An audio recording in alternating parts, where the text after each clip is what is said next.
we've got coming up here in just a minute, I guess he's the junior senator from the state of Georgia, who I will say, as I told you guys yesterday, when David Perdue ran for the Senate the first time, I didn't support him. And the thing that I thought was, gosh, I've supported CEOs of the Senate before, and they all got there, and they didn't do anything they would say. I can't support another CEO. And I didn't support him. It's one of the few votes that I regret, one of the few campaigns I regret not supporting, because he's been a rock star in the U.S. Senate. I have conservative friends of mine who are staffers in the Senate who go to these meetings, and they tell me that this is a guy behind the scenes who he's not in front of cameras pounding his fist and yelling, but behind the scenes, he's demanding the Senate Republicans behave as conservatives expect Republicans to behave. He's a fighter behind the scenes. And personally, I respect, as a guy who has a microphone and a radio show and gets up and I'm on TV and stuff, I really respect the people who don't feel the need to jump in front of a camera. That they're actually willing to be conservative behind the scenes. And I will tell you, I worked for a guy in Georgia when I was in college. Some of you know his name, Paul Coverdell. And I was even in college probably to the right of Paul Coverdell, but the thing that I just admired about this guy is that he was a quiet leader behind the scenes who would go and stand up for causes that he believed in and fight behind the scenes to get things done, but never ran out in front of the camera and wanted to upstage anyone else. And I feel that way with Senator Perdue, who he's not on the camera every day, but he is behind the scenes actually putting in the sweat equity and working and making Georgia a more conservative place, making the nation a more conservative place. And so it is my distinct pleasure to introduce you the man that I'll have a bumper sticker on my car for his next campaign, Senator David Perdue of Georgia.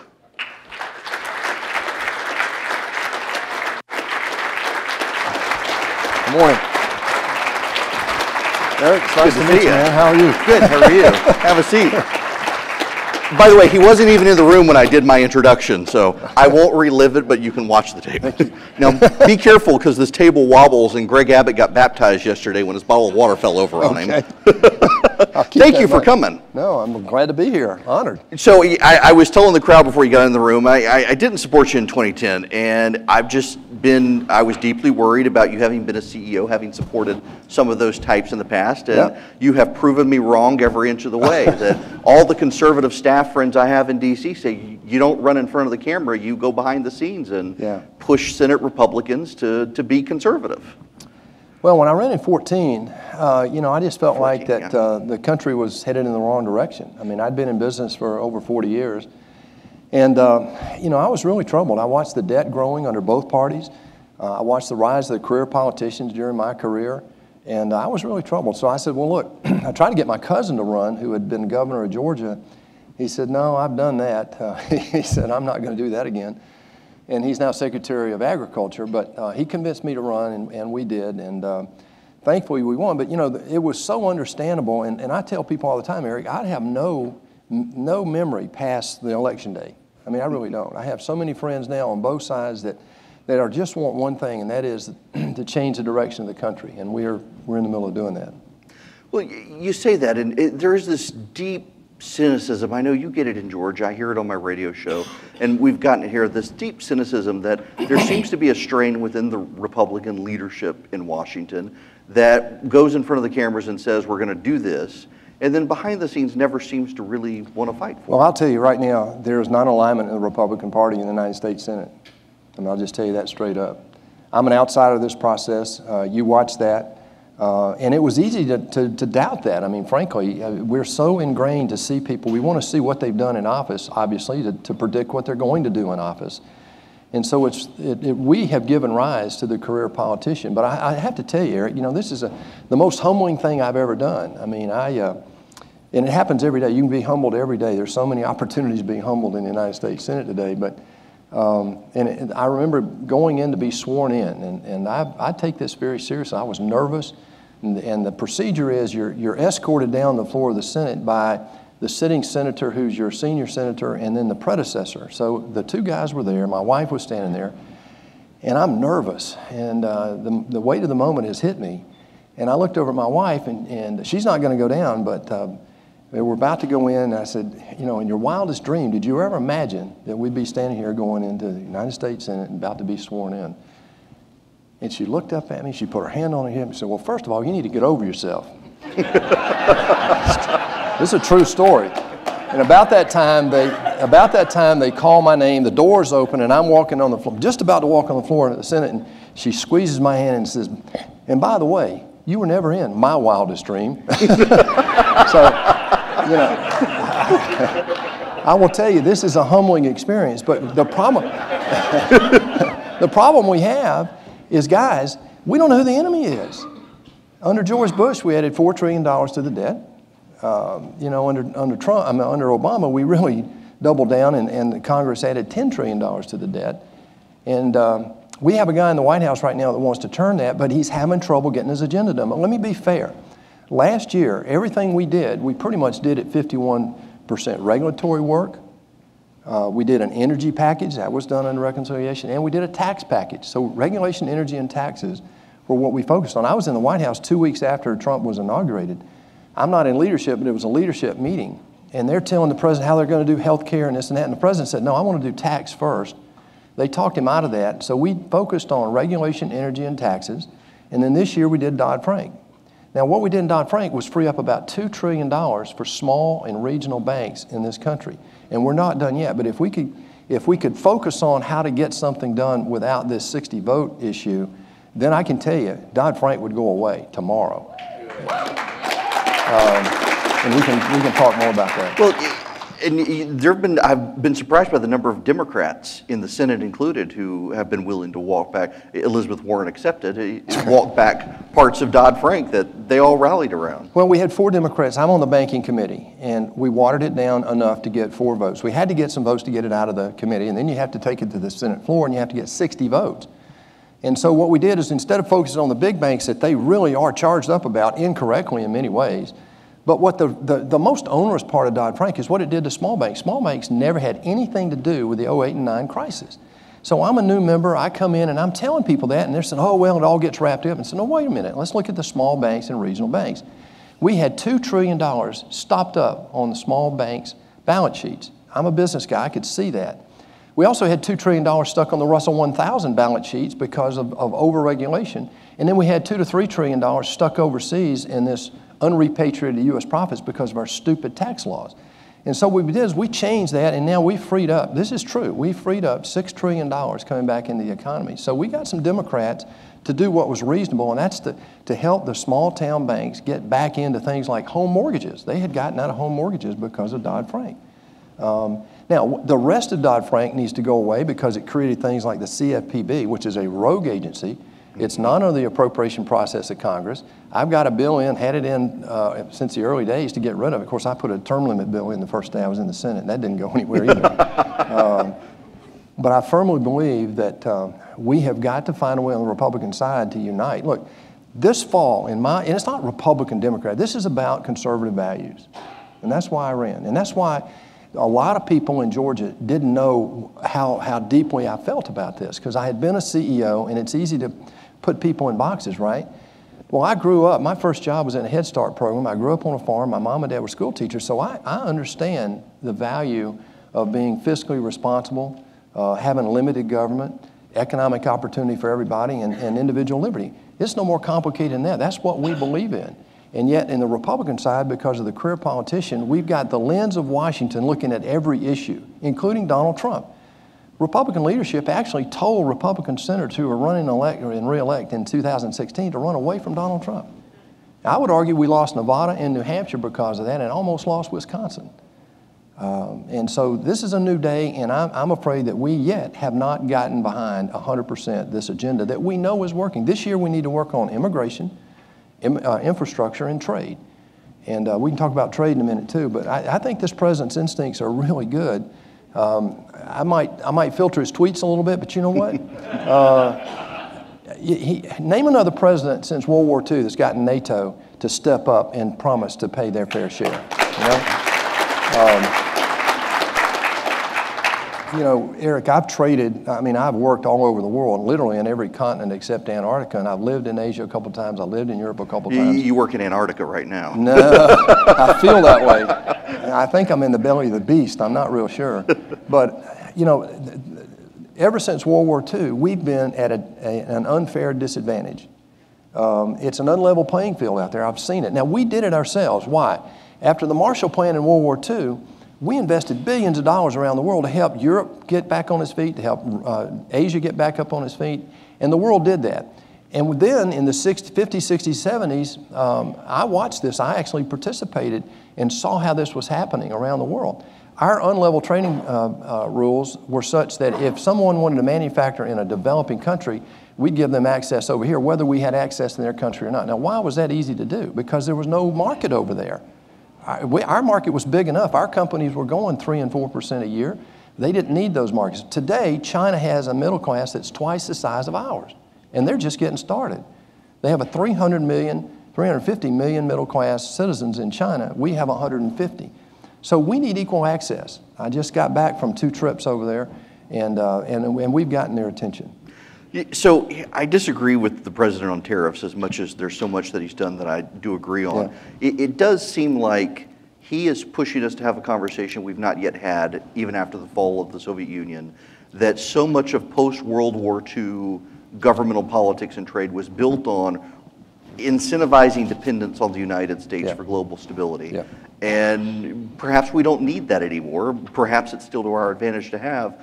But I think that is a conversation we need to have, and no one seems to want to have that conversation. Erick, you're so right. The bottom line is, though, we can't afford, it may be still important to us, but until we get this $21 trillion reined in, we can't afford it. We can't afford to provide the defense of Europe without Europe's help. We can't afford to protect places in Africa without everybody's help. And this is a reality that's really set in on us now, and I think President Trump gets that. I'm no fan of tariffs either. I think they're inefficient. The one thing they will do is get people to the table to talk, and that's what's happening right now. We have a new free trade agreement in South Korea. We're about to, I think we're weeks away from having a NAFTA deal that will be much better than the old one. And I think Europe's back at the table now talking about getting rid of tariffs. And so, but if you start down the tariff road, and I just met with the president in the White House Thursday, and he gets all this. I mean, this guy, he just wants a level playing field. He knows there's going to be some displacement early and some pain, but the bigger issue is, do we get access to those markets? He's trying to break them loose. If China can send rice to the United States, we should be able to send rice to China. We can't ship poultry to China at all.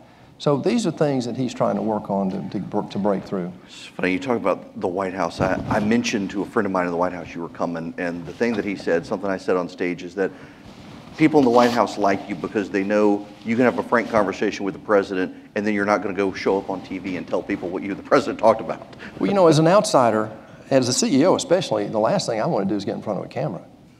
In fact, when my cousins, I'm serious, even today, you got 2 options. If you get it right, nobody notices. Pay no attention to the back of the room, by the way. Yeah, well, I'm just saying. Now, it's not their fault. It's not their fault. But if you, and I've done this, if you get it right, it's no big deal, right? If you get it wrong. So, no, but it's about information flow, and what I'm trying to do is basically educate people about this debt, talk about the ways that we can solve it. This is not just doom and gloom. We are the most blessed country in the history of the world. We're the best country in the history of the world, and we're the most philanthropic country in the history of the world, and we get no credit for that around the world. Let me give you an example. In my lifetime, since 1965, now look, I'm a history nut. I sit in an office building called the Russell Office Building. Richard Russell's from my state. He's in my line. He sat in my chair 3 senators ago. And I get to use his desk. And on that desk, he signed the Great Society before it went to Lyndon Johnson to become law. Now, the Great Society is one of the most pernicious things we ever did because it made promises that we couldn't keep. And we're in that payment period today. And in 1965, the poverty rate in the United States was 14.6%. Guess what the poverty rate today is after trillions of dollars being spent on the war on poverty? 14.6%. Hasn't moved an inch. But guess what? Global poverty is down 60% because of our trade rules, because of our military, and because of our philanthropy. And we should be proud of that. Now, with $21 trillion of debt, this debt was built up to a large degree on supplementing the rest of the world over the last 30 or 40 years, and it's time to clean that up. Mentioning trade and debt, it looks like we're going to have, if the projections are right, about $1 trillion deficit for the year. I mean, you and I have been around long enough in the last decade to hear all these Republicans blasting Barack Obama for out-of-control spending, but we control the House, the Senate, and the White House, and yet we're the ones offering up a $1 trillion deficit for our kids. Yeah, here's the problem. This is the belly of the beast story. What we have is a system, a budget system that has only worked 4 times since 1974. It is in place to spend money. It's built that way.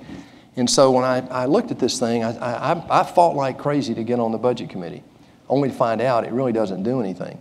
I'm serious. I mean, I've been there 3 years. We passed one budget in 15 that took $7.5 trillion out of our spending in 10 years. It did, but it wasn't a law. And then 4 months later, collectively, Congress waived that budget and added, instead of saving $7.5 trillion over 10 years, it added $2 trillion over 10 years. So I voted against all that. I voted against the spending bill this year. The budget process is one of the 5 things we have to do to fix this raging debt crisis. And I mean, there are 2 issues of our time: China and debt. And it's no more complicated than that. We can talk about that if you want to, but this debt thing is real. We got to grow the economy. We're doing that right now. I mean, we just had a 4% GDP. The last 4 quarters, it's over 3%. Every 100 basis points over 1.9%, which is where it was under Obama. That's the lowest 8-year economic growth in our history, 230 years. But 100 basis points above that, 1 percentage point is $300 billion of new revenue. And that's about 1/3 of our problem. Then you got about $700 billion of wasted spending in the federal government. That's not my estimate. The GAO has estimated that. They've taken about $100 billion of that out in the last year. By the way, are you aware that, last year we passed a bill that allowed, you have to have an act of Congress to do this, unfortunately, but we passed a bill and let the Veterans Administration fire people for not doing their job, right? How outrageous is that? But in the last year, they fired 1,550 people, guys. 1,550. There's one guy, they documented this, there's one guy, Erick, hadn't been there in 6 years. Hadn't shown up for work in 6 years. I mean, that's outrageous, but that's the truth. And they got a litany of these stories. So this year, I have a bill in to do the same thing over all the departments. So those are the 3 things. So grow the economy, fix the budget process. And by the way, I fought for 3 years with 12 Republicans and 3 Democrats. We now have a select committee. And Trent Lott, a past leader, has helped us do this. We've got people who, Sam Nunn, all these ex-senators are helping us put pressure on leadership to get some of this stuff done, because they recognize from the outside there's a crisis. Cut spending. I mean, here's the big lift. If we don't do anything else, we have to save Social Security and Medicare, because this is the raging expense that's going away from us right now. And then the 5th thing is the healthcare cost driver. Now, we've spent 8 years arguing about insurance for healthcare, but we haven't talked 1 minute about what's driving the cost of healthcare. And that's where those are the 5 things we can do to solve this debt crisis. We're working on 3 of them under President Trump. And it's a rough road. This is a rocky road. Look, this is a turnaround. And I would argue, coming into a political season, this is the most significant economic turnaround in modern times. And what are we talking about? Babies on the border, Mueller, Russia. Okay, I get all that. But why aren't we talking about the fact that, this is the lowest that unemployment for African Americans has ever been in United States history? Seriously. We've added 3.5 million new jobs under Trump. 870 regulations have been reversed. CEO and consumer confidence are at 20-year highs. I mean, this is something that really is moving and will continue to move. And I was in the White House 2 weeks ago, and Larry Kudlow was he's the chief economic advisor of the president, and he was giving these economic updates. And they're going through, and every one of them is just right. I mean, low inventories, you got all this, so everything is really good right now. And I looked over him and I said, well, Larry, what do you mean? You're telling us that what we believe in actually works? I mean, seriously. They're surprised that if you get real regulations, you release your energy potential, you pull back on these outrageous tax laws and become competitive, and then pull back on part of Dodd-Frank, you got to know you're going to get a pop. And these guys sit up there and act like, well, gee, how'd this happen? And so President Trump gets it, and I get it. And I think that's one reason that he talks. I mean, he calls me all hours of the day and night. You remember the spending bill this year? It was so outrageous. It had $2 trillion to debt. I voted against that. And I happened to be in the chair. Now, we voted on it at 1:40 in the morning. I mean, this is how efficient we are in the Senate. 1:40. Now, guys, we got people there who are over 80. And I got it. And look, some of the smartest people I know are above 80. That's not the point. But none of us need to be making decisions after midnight, right? At 1:40, I'm in the chair, and we have that vote, and it passes. I vote against it, and it passes. Now, I had to vote. When you're in the chair and you vote against what everybody else is voting for, it's known. I mean, it's because you have to raise your hand and call it out to get your vote recorded. So this isn't like you can sluck over there and say, no, I'm voting no. You have to raise your hand and say, no, I'm voting no. So we voted no. So the next morning, now this is it, and I had to close the Senate, so we got out of there about 2:30. Before 6 o'clock. Now I've got to go this morning, I've got to catch a plane at Andrews, a military plane, to go to China because we were supposed to meet Xi Jinping and the top leaders the next day. So I'm rushing to get to the airport. I'm throwing things in my bag, literally throwing shirts, everything in the bag, and I'm late, and the phone rings. And I look down, oh my God, it's the White House. And it's the president. And so he says, good morning, what are you doing? I says, I'm trying to go to China, you know what I'm doing. And he said, what do you think I ought to do about this bill? And I said, Mr. President, I think you ought to veto the bill. He said, I do too. I'm going to veto this bill. And we talked for 10 minutes. I'm going to veto this bill. Seriously. And he got talked out of that day because of the military. And I get it. I'm not criticizing the president for signing that because honestly, the global security situation is just that serious that he had to do that. And I support him doing it. And we need to support that right now. In the long term, though, watch what happens next time. If they do another omnibus on this guy, he won't sign it. Because the next day, he tweeted out, I did this, but I won't ever do it again. So this is a guy that really has taken, people say, well, Trump's not worried about debt because we have $1 trillion now. What I was going to say, Eric, is that this debt we have now has been building up over the last 20 years. The commitments, all this is Medicare, Social Security, pension benefits for federal employees, and the interest on the debt. Do you realize we're going to pay $50 billion more in interest this year than we paid just 1 year ago? And by 2023, if interest rates stay flat, we'll be spending more on interest than we are on our national defense. Tell me what other measure. But guys, we have to borrow money to pay the interest on the debt. Well, tying all these conversations together, we won the Cold War by bankrupting the Soviet Union. And part of me wonders if China and Russia are looking at us right now saying, hey, we can do that to them now. Well, I'm sure they'd love to, but we all have the disease. The 4 central banks, China, Japan, United States, and Europe, the 4 central banks have the largest balance sheets in history. They're all about $5 trillion, $4.5 to $5 trillion. Why is that important? Because that's supporting this artificial standard of living that we all have around the world. We have it, they have it. Don't anybody kid you, China is not invulnerable. They have serious problems right now. They're not growing at 6 and 7%. I've been there recently, I've seen it. They have big debt, but what they do is camouflage it by pushing it out into their state-owned enterprises and so forth. I spent a day with Alibaba, Jack Ma, the founder. We visited 5 cities. We went up into South Korea, met with refugees, people who had just gotten, defectors who had just gotten out of North Korea. China has some serious problems too. Look, the world right now is leading to, I think, a period of time when the next 50 years is going to be dominated by this conflict. Remember, in my lifetime, it was dominated by the Cold War. It was 2 players. They had nuclear weapons. I grew up under I grew up in a military town that was ground zero, probably for one of the first 5 or 6 targets in the United States. It was a big Air Force base. It was a strategic air command, B-52s, nuclear weapons, the whole bit.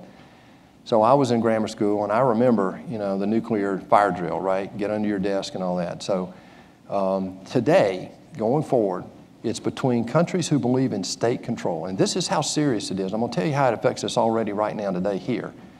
State control versus self-determination. And we can call it individual liberty or whatever, but it's self-determination in various forms. It can be a representative democracy, it can be a controlled democracy, a social democracy, whatever, but that's it. And over here you have Russia and China, and that's about $15 trillion of economic generating power. Over here you have the rest of the world, and that's about $60 trillion. If we control our allies, which is what we do today, in a way that they can't, then there's no way that that's going to win out. But today, China, if we go mano a mano and lose our allies, this is a problem because they're going to have an economy that's larger than ours within 5 years. They got 1.4 billion people. They are now developing allies around the world the way we did over the last 50 or 60 years. And so we bankrupted the Soviet Union with the power of our ideas and the strength of our economy, not with bullets. But what we did is we got into an arms race we knew they couldn't compete, and we bankrupted them. Today, I believe that this whole trade thing, if we don't get it straightened out, is sort of that thing in reverse. Well, this goes to the question, you mentioned China building allies the way we did. I am personally deeply concerned with Chinese incursion into Central and South America, where we've long ago abandoned the Monroe Doctrine, but it seems like we've got these foreign powers buying up mines and building trade associations, control of the Panama Canal, and no one pays attention to it. Well, I agree with Central America and South America totally, and Africa as well. I'll come back to that, but let me highlight how what China is doing today affects us here. Remember the Gap T-shirt issue? Anybody remember that? It happened about a couple months ago. So there's this T-shirt, and it happened to be, it said something that was kind of snarky, but it was a commercial T-shirt. They're selling it in stores in China, and they're selling it in stores here, and it's a pretty popular T-shirt. Well, the government in China says, ooh, we don't like that. We want that out. So they gave an ultimatum to Gap, remove that T-shirt or else. And or else means that they can put so many pernicious things on them in China that it would have shut their business down in China. And guess what Gap did? They pulled it. Now, I consider that a freedom of speech issue right here in the United States, that a foreign power can put pressure on a commercial entity and force them to do something that they wouldn't otherwise want to do. We also have the situation with airlines getting rid of Absolutely. Taiwan on I was their coming to maps. that. Absolutely. We take Taiwan off their websites. I mean, that just happened a couple of weeks ago. But you look at South America, and I think Africa is the model. You can look at Africa and see what China's trying to do. They have one belt, one road, and they have Made in China 2025, where they're telling you what they're going to do. They want to dominate 12 areas of technology by 2025. I'm on the Armed Services Committee. I was on Foreign Relations for 2 years. I go to all these classified briefings, and I travel the world on weekends. And I meet with these heads of state. And what's happening right now is in Africa, there are 31 ports where China has loaned money in infrastructure development. The world is giving China credit for developing the world. Wait a minute, this is what they're doing. They're loaning money to weak partners that they think will default, and then they will come in and foreclose. Now that just happened just south of Colombo in Sri Lanka, and I've been there. I've seen this port. Now it's a military port. They loaned money to a partner. They went bankrupt. China foreclosed. Now they own that port. So they have a military port in Sri Lanka, one of our allies. They have 31 of those investments around Africa. Now they're developing the same thing in South America. So the Monroe Doctrine has been thrown out, by several presidents ago. But this is serious in Central America right now. We know that the Chinese are all over Panama, the Panama Canal. They've even talked about building their own canal. So this is a very serious issue that China is developing around the world. And yet in this country, the media is screaming about throwing Trump administration officials out of restaurants and campus free speech issues. It seems like people have lost their ability to be serious about these issues. Eric, you're touching on something that threatens our republic. A representative democracy, and this is written by people all the way back to Robespierre in 1817. Jefferson wrote about it, Madison, Monroe, Jay, Hamilton, Washington. They all wrote about what I'm about to try to describe. Majority rules.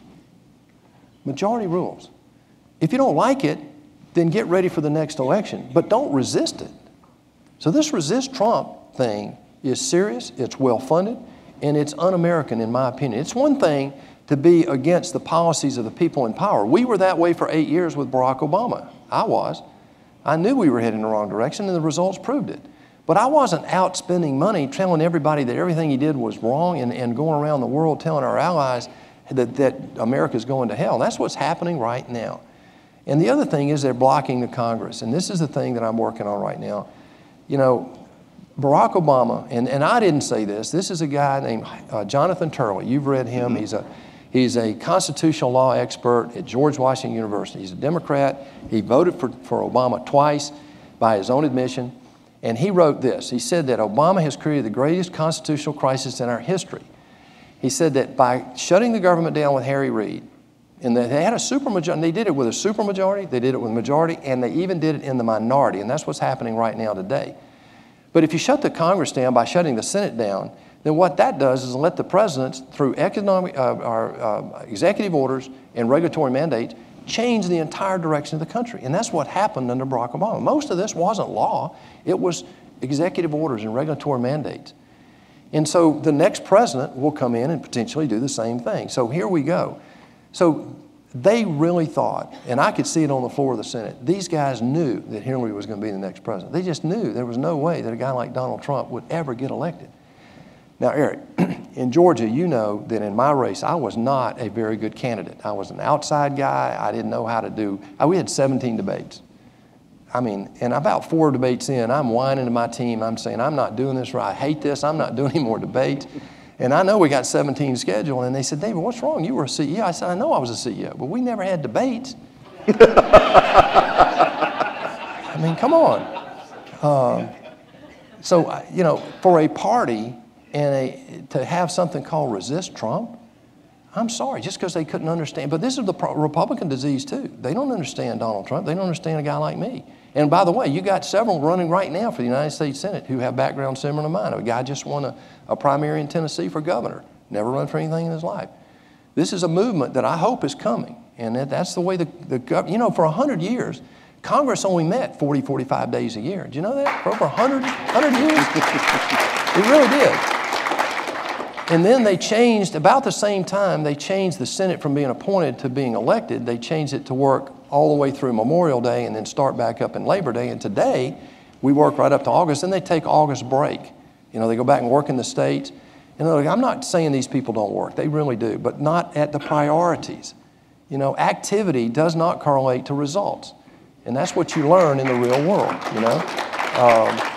These guys are busy, but they're working on the wrong thing. You know, I can't get a debate on Social Security on the floor of the United States Senate. I can't. We're supposed to be the greatest delivery body in the world. I can't get a debate on Social Security on the floor. But we spent 3 days last year talking about catfish in Tennessee. I'm just telling you. No, really. I mean, we should all be outraged, and I am outraged. I walk from one degree of outrage to another.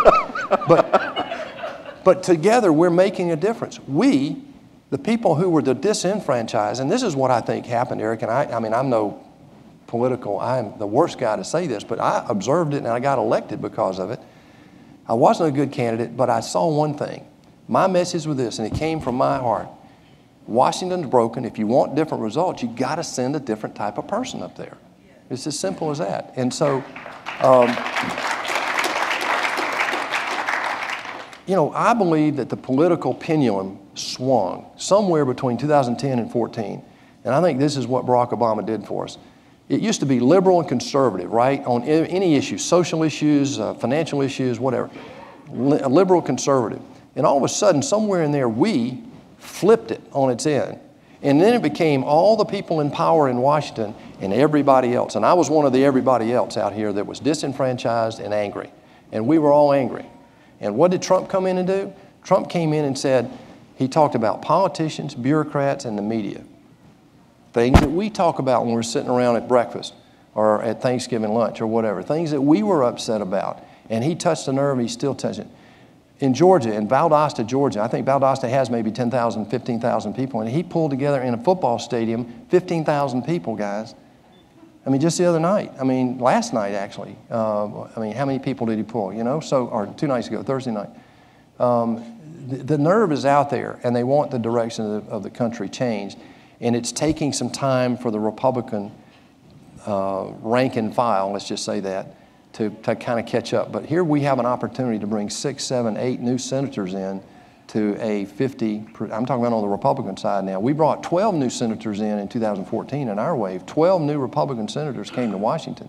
And all of us ran on the debt. All of us are right now pushing to change some of the rules that are allowing the Democrats to control this thing. And I think we're going to be successful eventually. Warren Davidson, Congressman from Ohio, was here yesterday. He made a very similar point to you that he completely checked out of politics in the mid-2000s, that Harry Myers, Warren Davidson, Congressman from Ohio. He had been in the military. He saw us go into Iraq. First it was to find weapons, then it was to create a new democracy, then it was Harry Myers, then it was bail out the banks, then it was bail out GM. Completely checked out of politics, and was one of the people who got re-energized and felt like he had to run for Congress to save it. And we see this, I think, that this population of people now, it's the Republicans in Congress, some of your colleagues 20 years older than you, and yet the Republicans are the young people in Congress now. Well, that's a good thing. I mean, we have 15 people that are at my tenure and newer. And we're about to add 6 to 10. If we get off our backside and look at this winning lottery ticket we have right now, we could actually put more senators in the Republican caucus in the Senate than we've ever had in history. We've never had more than 55. The Democrats have had 63 times in the last 100 years. Those supermajorities mean you really do have control. You got the White House, you got the Senate with 60 votes. It means you do not have to listen to the minority, and you have a majority in the House. That means you get to do anything the party wants, anything the president wants. They've had that 3 times. This is what they gave us. Now listen to this. The New Deal, the Great Society, Dodd-Frank, Obamacare.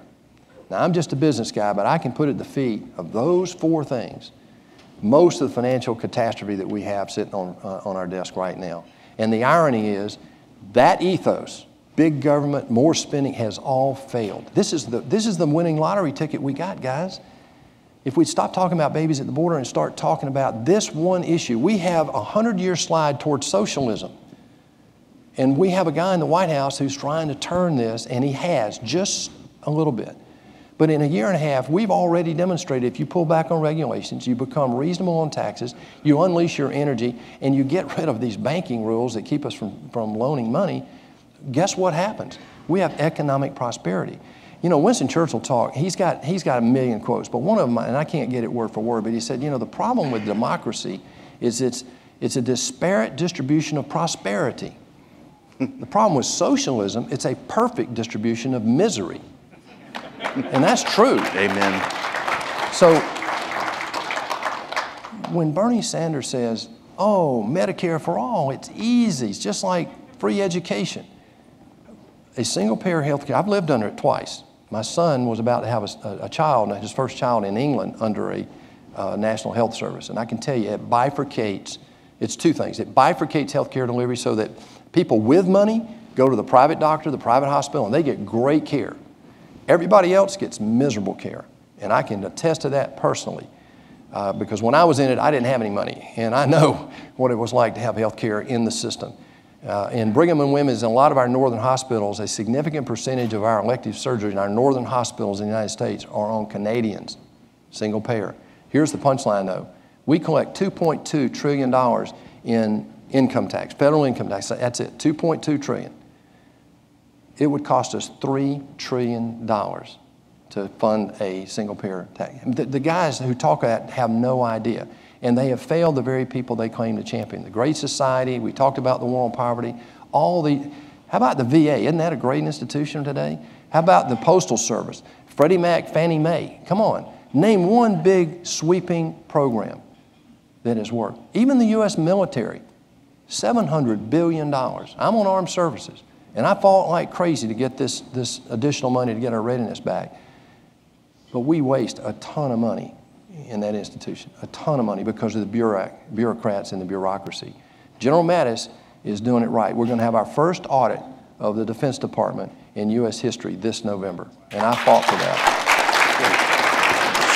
We've got about 8 minutes left, and I really, one last topic here. Brett Kavanaugh, pretty impressive guy. Seems that way on the Supreme Court. Well, let's start with Gorsuch. Goodness. I mean, the most profound thing that's happening right now, if Trump doesn't get reelected, the most profound thing we've done is we've changed the face of the court system. And by the way, don't be mistaken. The Democrats knew that when they did that in 2013. They just knew that they were going to back Obama up with another Democrat in the White House. And so when they nuked the federal judges, they knew that they were going to be right now where we are with all these openings coming. Now, we have 26 federal judges that have been nominated and confirmed to the U.S. Courts of Appeal, federal courts of appeal. That's historic, guys. And there are dozens more that are being nominated and confirmed into the federal judge in all these district courts. And so this is a huge opportunity for us. Now, this is one where Mitch McConnell has to get some credit. And I fight Mitch on a lot of things, but he's keeping us there in August this year. I wrote a letter and he agreed. 16 people signed it, and we're staying there in August this year to try to get, our business done. We got to fund the government before September 30th. But let me remind people of why this is so important. I'm going to come back to Kavanaugh. Right now, this is the most historic example of minority party obstruction. This is historic obstruction right now. We have I just checked yesterday, 331 presidential nominees waiting to be confirmed. This is the first time in U.S. history the minority party, to this degree, has not waived the 30-hour debate rule. Now, the debate rule in the Senate was back in 1789. By the way, in 1789, China was the largest economy, by the way. But in 1789, we didn't have that many nominees to confirm. And so they said, we want to be deliberate in the Senate. We want it to take 30 hours. At one point, it was 100 hours, but we want to take an ample amount of time to debate this nominee. These judgeships and so forth are lifetime appointments. These are very important. But today, we have, a lot more than that. And this is the first time they've ever not waived that. And what that means is when you put a nominee on the floor, you can't do anything else for 30 hours. That's almost a whole week. So we've been working nights, weekends. We've done a lot of things to try to combat that, and we still have 30. We're staying in August this year to combat that. And we'll get some nominees. Last year, I wrote a letter. McConnell kept us, we begged them to stay in August, and McConnell said, yes, we're going to stay in August to get, remember we were working on health care, we had nominations. And the 4 days into the first week, Schumer came to McConnell and said, look, we got to get out of here. I got 25 guys running for re-election. We got to raise money and politics and all that. What do you need? He said, well, we got all these nominations here. He said, in one day, Schumer gave us 77 confirmations in one day. One day. Now, the irony of that, Eric, is that we had only done 44 all year up to that point because of their obstructionism. Today, the only thing I can think of that we've done in a bipartisan way was this Dodd-Frank bill, and we shamed them into that because they had so many small-town banks that were just going belly up. We had lost over 1,500 banks because of Dodd-Frank. So this level of obstructionism has got to change. But even if it doesn't change, the courts, we should rest assured that what we did in 2016, by keeping the majority in the Senate, and by getting a guy in the White House that would nominate reasonable candidates for these positions, we're changing the face of the courts for the next 30 or 40 years. Now, that's what has just happened.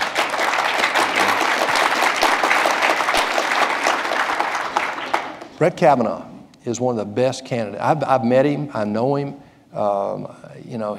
When I nominated this lady from Georgia to be a candidate or a nominee for the U.S. Circuit Courts of Appeal, she had worked for Judge Kavanaugh. She had been a clerk. Well, she went before the Judiciary Committee. I used to be on the Judiciary Committee, so I introduced her. Johnny Isaacson, my other senator from Georgia, and I introduced her that day. And there sits this guy named Judge Kavanaugh. This is 7 months ago. And so I get to know him. We said that he stays there the entire day. 6 hours with this lady going through these interrogations and so forth. And then he gets nominated. This is a guy that at the White House, I was at the White House when the president announced him as a nominee. This is what he talked about in his response to the president's nomination. He talked about his mom, how she became a lawyer at the age of, I think, 48 or something. He talked about his dad. He talked about his 13-year-old girl. He talked about his 11-year-old daughter, 13-year-old daughter. He talked about his family. And then when he talked about himself, he said one thing, and this is it. He said, the only thing I can tell you is I will fight to uphold and defend the Constitution of the United States. He didn't talk about my great academic background. He didn't talk about his 300, writings, rulings. This is a guy that will absolutely be a tremendous addition. And the fact that they're going to spend all this time is ludicrous. Hillary, it's an easy mistake. Elizabeth Warren has already said publicly dozens of times, I will never vote for this guy. But now she's going into this mammoth discovery, wanting millions of pages of discovery that could take months to get through just as a delay, more obstructionism. So I just think that we've got a point in time where because the minority has obstructed so strongly, we need to, in my opinion, we need to nuke one more rule, and that's the rule in the 30-hour debate rule to get these judges confirmed. That's just my opinion. Senator Perdue, thank you for hanging out with Eric, us for a little while. It's been a pleasure to get to know you on stage. We've actually never met in person before. It's great to meet you finally. Thank you so much for coming. Eric, thanks so much. Thank you. I appreciate it. Thank you. Good luck today. Thanks. Thank you, guys.